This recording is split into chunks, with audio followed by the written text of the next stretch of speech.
tudo bem com vocês? Para quem já me conhece, é um prazer revê-los. Para quem ainda não me conhece e é novo aqui no canal, meu nome é Patrícia Mara, sou formada em Psicologia e faço parte da equipe multidisciplinar da Associação Nativo. O tema de hoje considero de suma importância no que se refere à educação dos filhos. Muitos pais ficam na dúvida no momento de corrigir os pequenos e ensiná-los. Vamos falar sobre a diferença entre castigo e consequência. Qual o modo mais eficaz de ensinar e corrigir? Proporcionar aprendizado está entre as funções mais importantes, principalmente no sentido de ser duradouro e crescente. O mais comum e que também a maioria dos pais aplica é o castigo, quando a criança desobedece ou apronta. Normalmente ela é punida por isso, de diversas formas. Castigos físicos, como bater, castigos verbais, como gritar, xingar. Ou então isolar no cantinho do pensamento. O castigo normalmente é uma imposição pré-estabelecida pelo adulto que aplica e que muitas vezes é feita de uma forma arbitrária. Pode ser comparada a uma mera retaliação, punição, pena. Fazer pagar é um método momentâneo. Pode até mudar seu comportamento para evitar as punições, mas mesmo assim ainda não aprende, não compreende, não desenvolve consequências e autonomia para viver suas escolhas. Logo, toda a punição para de funcionar, como se a criança não ligasse mais para o castigo. Muitos até falam, já é para eu ir para o castigo? E aí alguns pais saem desesperados porque não sabem mais o que irá funcionar. Já criou-se um ciclo vicioso, né? A criança já sabe que ela vai para o castigo e aí então vai passar aquele momento, ela vai sair do castigo e vai voltar a fazer o que ela estava fazendo antes.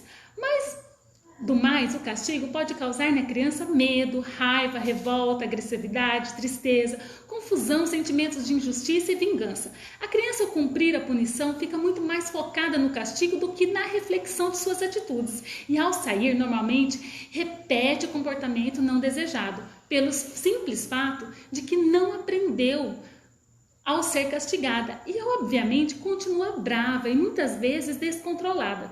Tudo isso tende a virar um ciclo vicioso em que a tentativa de controle dos pais resulta no aumento das punições e a criança se torna resistente.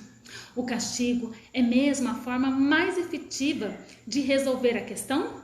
A criança entendeu o que ela fez de errado? Os pais verbalizaram isso? A criança também teve a chance de verbalizar o que sentiu naquele instante?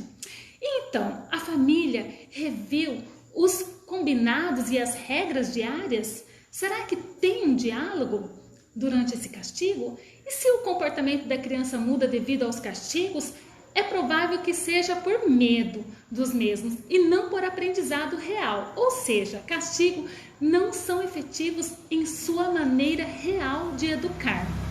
E como funciona a consequência, Patrícia? Bom, as crianças ainda são imaturas. Então, estão ainda desenvolvendo a sua parte cognitiva, né? Inteligência, emoção, raciocínio, linguagem, memória. E fisicamente, elas também estão se desenvolvendo. Aquilo que aprendem vivam marca tanto positivamente como negativamente. Neste sentido, temos então um outro caminho muito mais eficaz para ajudar e ensinar os filhos, que é a consequência. A consequência de uma ação ligada diretamente ao ato. Ela é o resultado de escolhas, que podem ser boas ou ruins. Na escola da vida, entre adultos, temos consequências para todos. E é assim para nós, por que não ser assim também para as crianças? A consequência tem a intenção de mostrar claramente o quanto todas as nossas ações possuem reações, resultados que vivenciamos. Toda ação tem uma reação. Cabe lembrar que nós devemos ajudar a criança nessa tarefa, conforme a sua maturidade de entender e de agir.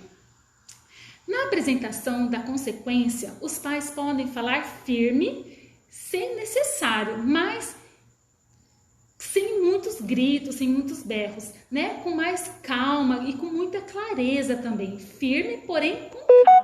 Por um exemplo na prática, né? Por exemplo, na hora de tomar banho, alguns filhos precisam ser instintivamente chamados, né? E eles não querem muitas vezes. Você pode oferecer duas possibilidades, por exemplo. Você pode perguntar para ela, criança, né? Possibilidade número 1. Pergunte o que ela prefere: tomar banho imediatamente, jantar e depois brincar um pouco, já que irá restar um pouquinho de tempo. Ou número 2, ou continuar demorando, jantar e não brincar depois, já que não haverá mais tempo. Pergunte o que ela escolhe.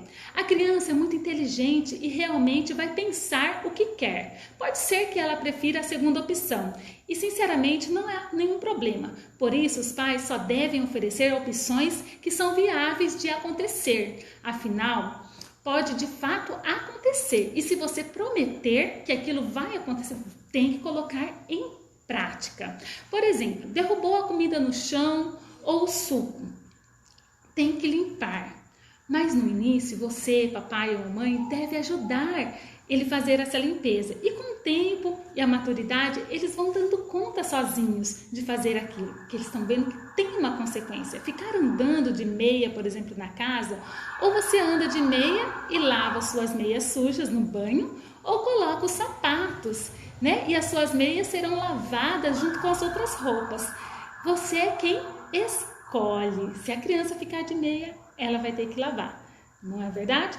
Se a criança quebrar a janela ou quebrar algo, né? Jogar bola e quebrar uma janela do vizinho, uma consequência lógica seria ela ter que fazer uma série de tarefas para juntar o dinheiro necessário e pagar aquele estrago.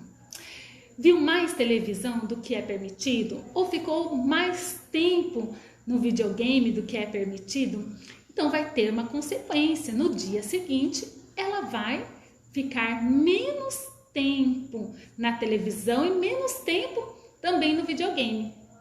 A construção da consequência passa por nós adultos e que tem que fazer sentido para os pais, para consequentemente fazer sentido também para as crianças. Muito importante que a partir do momento que a criança fizer a sua escolha, os adultos considerem a mesma. Com o passar do tempo, ela aprende que interiorizar as regras, passando a refletir sobre seus comportamentos antes de cada ação, porque ela vai entender que antes daquilo vai ter uma consequência para as suas atitudes. Os pais podem mostrar para os filhos que a consequência existe sempre que se faz uma escolha, mas que elas podem ser negativas ou positivas, e elas vão aprendendo no dia a dia, na prática.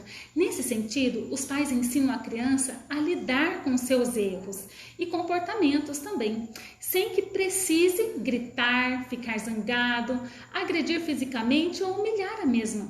Os filhos também aprendem a ser responsáveis por suas escolhas, sendo de grande relevância e significado para o desenvolvimento futuro da criança, para então, dessa forma, tornar-se um adulto saudável, adaptável e que convive bem na sociedade com as outras pessoas ao seu redor. Portanto, consequências são oportunidades de aprendizado, enquanto o castigo não é a melhor forma, né? E a parte de escolher que a criança vai aprender a lidar com as suas próprias escolhas. Escolher assim, educar ao longo prazo. Bom, se você gostou desse aprendizado hoje, deixe seu like, se inscreva no canal, coloque seus comentários e compartilhe também. Um forte abraço e um beijo no seu coração.